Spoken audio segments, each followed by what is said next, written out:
We just talked about net present value, which is the concept, the calculation we're going to use to make corporate decisions, right? The net present value is a number. In our example, in our accounts receivable example, we computed $118 million, right? And we also talked about the fact that there is a direct equivalence between net present value and shareholder wealth.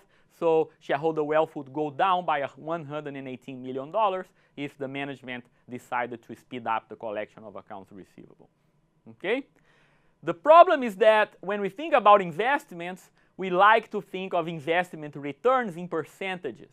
So when we think of the stock market return, we're not measuring that in dollars. Usually we're measuring it in percentage. What's the return on your portfolio? What's the return on PepsiCo stock? You know, we're always thinking of percentages.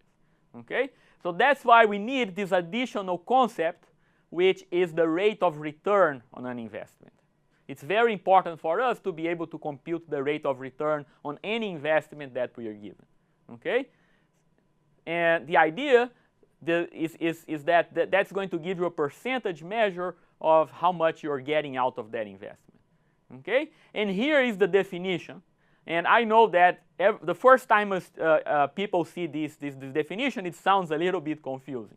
Okay? The rate of return of any investment can be defined as the discount rate that makes the net present value of the investment equal to 0. Okay?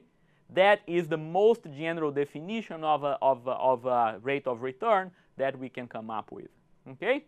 And by the way, we have this alternative name, you know, just like NPV.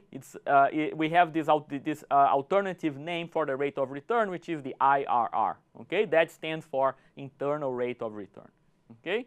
So let us see why. Let us try to understand why you know, the rate of return is the discount rate that sets the NPV to 0. Okay? So let me give you an example. Very simple one.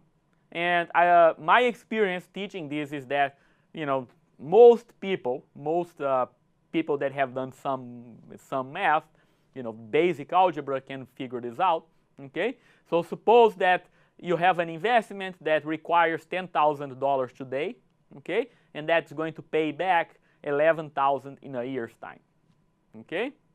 And ask yourself, what is the rate of return on this investment? Okay? Let me go over here. Okay? So you invest $10,000 today. Let's do this in a timeline. Okay? That we're going to use later. And then you get 11 a year from now. It should be obvious to most people that the rate of return is 10%. Okay? So I'm pretty sure that the moment I gave you this problem, you said, yeah, the answer is 10%. What kind of problem is that? Right? Too easy. Okay? But I want to use that problem to show you that this concept works. Okay? So think about, let's go inside your brain. Okay? So this is fun. We're actually going to try to think about what is the equation that you're solving in your brain when you got that 10%. Okay? And I'm pretty sure that this is the equation you're solving, the first one here. Okay? What you did is you deducted 10 from 11, right? So I'm making $1,000. And then you divided 1,000 by 10,000. Okay? So that's how you got the return of 10%. Okay? So if you've done basic algebra, you can try to, you know, manipulate this equation a little bit. Just change the numbers around. Okay? So our equation, what you can do here is you can divide the 10,000 by 10,000. So you'd have 11,000 divided by 10,000 minus 1. Okay, we know that that's equal to 10%, right? And then you can start rewriting this, right? So you can send the 1 to the other side, right? You get 1 plus 10%. And now you can divide everything. First, actually, you send the 10,000 to the other side, multiplying the 1 plus 10%, and then you divide the 11,000 by 1 plus 10%. Okay? So this can be written as follows, right? If you deduct 10,000 from the right-hand side here, this can be written as 0 is equal to 11,000 divided by 1 plus 10% minus 10,000, right? So think about this. We did the timeline, right? So you have 10,000, 11,000, okay? So this term here that we just derived, okay? let me highlight this. This term here that we just derived is nothing more than the net present value of an investment that pays off $11,000 in a year and requires an investment of $10,000, right? When the discount rate is 10%, we are discounting by 10%, highlighted here for you, okay? What is this NPV? The NPV is equal to 0, okay? So the equation you're solving in your brain is mathematically equivalent to, writing down the NPV and setting the NPV to 0, finding the discount rate that sets the NPV to 0, okay? If you don't believe me, we can do it in another way, right? Write down the NPV of that problem. It's very simple, right? We learned NPV already, so the NPV is minus 10,000 plus 11 divided by 1 plus the discount rate. And then do step number 2, find the discount rate that makes the NPV equal to 0. So set this equation to 0. You will see, it's very easy to see that the value that you have to plug in here to set the NPV to 0 is 10%, okay? So if the discount rate is equal to 10%, the NPV is going to be exactly equal to 0, okay? So that is why we can use, this is why the definition of rate of return is the discount rate that sets the NPV to 0, okay?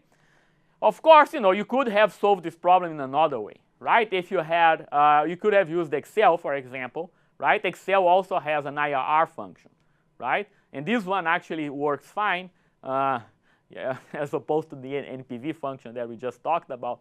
Yeah, all you have to do is to input the cells, okay? So it's the IRR of cell 1 and cell 2, right? And then Excel will tell you that the IRR is 10%, okay? Of course, for this problem, you probably don't need Excel. For another problem, you may want to use Excel, so I wanted to talk about this as well, okay? Let us now see if we can apply what we just learned, okay? Let me give you this problem to work on. We have an investment that requires $10,000 today, and now it produces a cash flow in perpetuity. So the cash flow is expected to grow at 4% a year. And the question I have for you is, what is the rate of return of this investment?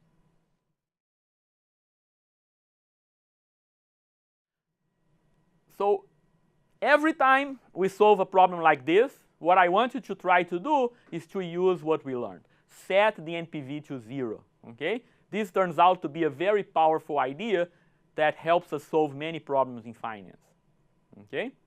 So what is the NPV, right? We learned the growing perpetuity formula, right? It's minus 10,000 the investment today, and then the present value of the cash flow is going to be 500 divided by the discount rate minus 4%, right? And I didn't give you the discount rate, right? You might be able to, whoa, but how am I going to solve this problem? What is the discount rate? Remember, that's not what we are trying to do here. In this problem, what we're looking for is the rate of return. We're looking for the IRR, okay? And step number 2 here is the definition of the IRR, right? What the IRR is the discount rate that makes the NPV equal to 0, okay?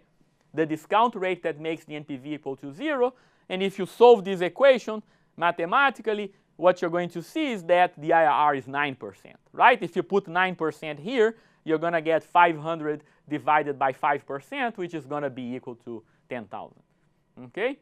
So you get an IRR of 9%. So this is really cool, right? I gave you these cash flows. It was probably not obvious what the rate of return is, but I can tell you with certainty that the IRR, the rate of return on this investment, is 9%, okay?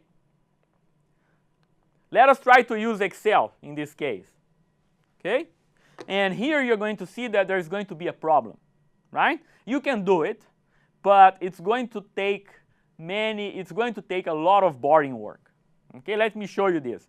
Suppose we were doing this with 30 years, right? So we have an investment of 10,000, and then we have the cash flows. 500 in year 1, 520 in year 2, and it's growing, right? The cash flow continues to grow. When you get to year 30, the cash flow is 1,559. Okay, I just did this manually. And then you can ask Excel, compute the IRR for me. Excel will tell you in this case that the IRR is just 6.65%. Okay? The problem is that here we have growth. The cash flow is growing. Okay? So even if you do it for 30 years, the value is still too high. This is still, 1,559. It still matters, right? So the rate of return of this investment really is higher because this cash flow is going to continue to grow, right? So if you just ask Excel to do it for 30 years, you'd get an answer that is a considerable underestimate of the true rate of return on the investment, okay? So in this case, you actually do have to use, the little trick that we learned, right? Instead of using Excel, you have to, write down the NPV and then set the NPV equal to 0.